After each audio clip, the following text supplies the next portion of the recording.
I'm Susan Euler.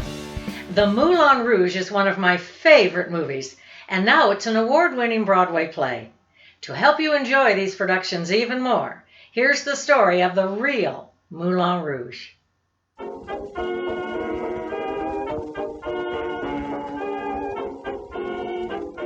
The Moulin Rouge was a real place, and it still exists. Located at the foot of Montmartre, the steep hill that overlooks Paris, the Moulin Rouge was established in 1889 by two well-known impresarios, Charles Zidler and Joseph Aller. And by the way, Joseph Aller also invented the wagering system known as pari-mutuel betting, which is used today. The name Le Moulin Rouge is French. It means the Red Mill. And it was a very clever concept, as we shall soon discover. It immediately attracted a wide and diverse audience, which is just what Aller and Zidler had in mind. The Moulin Rouge offered patrons cabaret shows, afternoon dances in a garden setting, circus acts, and large elaborate balls and floor shows, among other things that mainly involved beautiful, seductive women. The Moulin Rouge was truly spectacular.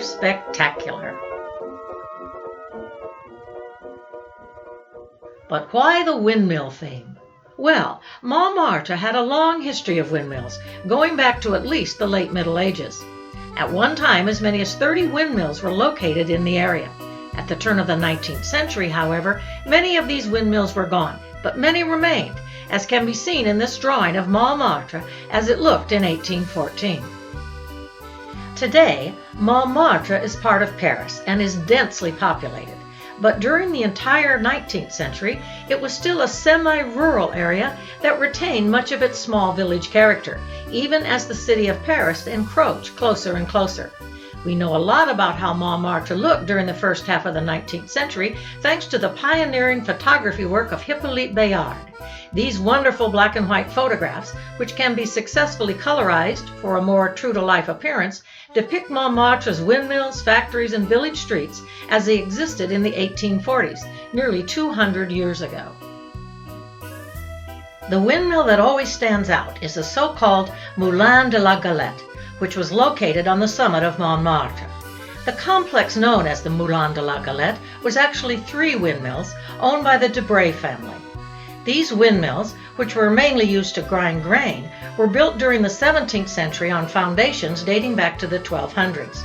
The 2 windmills most associated with the Moulin de la Galette are the Moulin Bleu and the Moulin Rouge. Sometime around 1820, the Debray family decided to diversify the business by opening an entertainment establishment on the property. This variously included a salon, a cabaret, and an outdoor garden where visitors could go in the afternoons and evenings to listen to music, dance, enjoy the country air, drink wine, and eat galette, the traditional flat French bread that was the house specialty, hence the name Moulin de la Galette. The Moulin Bleu in the background was later remodeled to include an observation deck. The distinctive flat-top profile of the Bleu is often identified as simply the Moulin de la Galette. Vincent van Gogh made numerous drawings and paintings of this windmill. The Moulin de la Galette was immensely successful, attracting huge crowds. The most well-known painting of the Moulin de la Galette was painted in 1876 by Auguste Renoir. It depicts a well-dressed crowd of young men and women dancing and having fun in the outdoor garden. So, Aller and Zidler thought, this windmill thing has great money-making possibilities. The Red Mill atop the Moulin Rouge was never a real working windmill like those at the Moulin de la Galette. It was a kind of giant billboard created to attract attention in the same way that Las Vegas casinos attract attention by building smaller replicas of the Eiffel Tower and so on. When the Moulin Rouge first opened in 1889, it was a more modest affair than it would shortly become.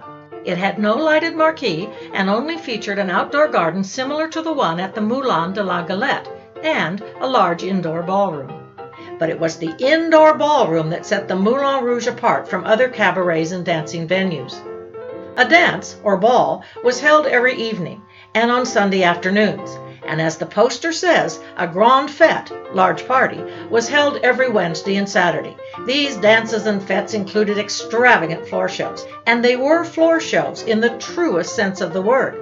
They were performed directly on the ballroom floor, where the audience could crowd around and take part in the dancing if they felt so inclined. At first, These floor shows were basically circus acts, with clowns, jugglers, vaudeville-style skits, and trained animals. The costumes were fairly modest, based on stock characters such as the shepherdess, the gypsy, and so on. But as the Moulin Rouge became more and more successful, the shows and the costumes got far more elaborate and exotic.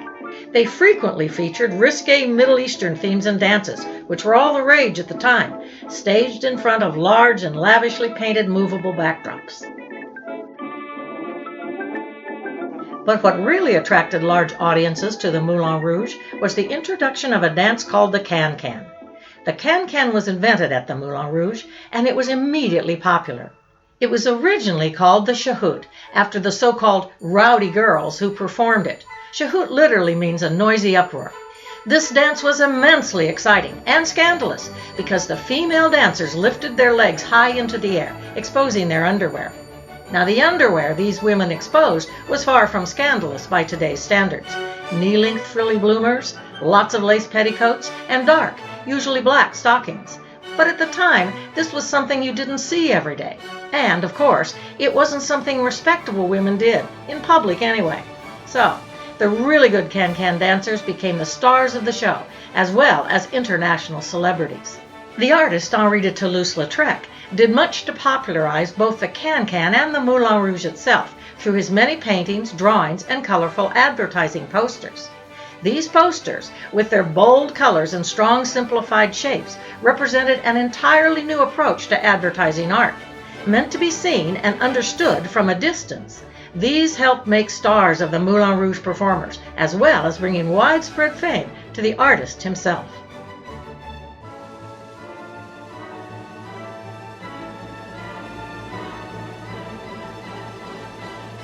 The character of Toulouse in the movie is, of course, Henri de Toulouse-Lautrec. Lautrec was a titled nobleman, a count in fact, and very wealthy. His short stature was the result of an inherited genetic disorder that caused his bones to not form properly. This caused him considerable pain, both physically and mentally, because he was often bullied and laughed at, as you can imagine. Many of Lautrec's subjects depict the demi-monde, the half-world, the late 19th century nightclub scene. This was a dangerous and pleasure-loving but extremely elegant lifestyle. The demi-monde was populated by wealthy men and the women who entertained them, courtesans, prostitutes, and stage performers such as those at the Moulin Rouge. Lautrec excelled at portraying this gaudy, decadent environment. However, his paintings and drawings should not be understood as simply realistic depictions of things as they actually were.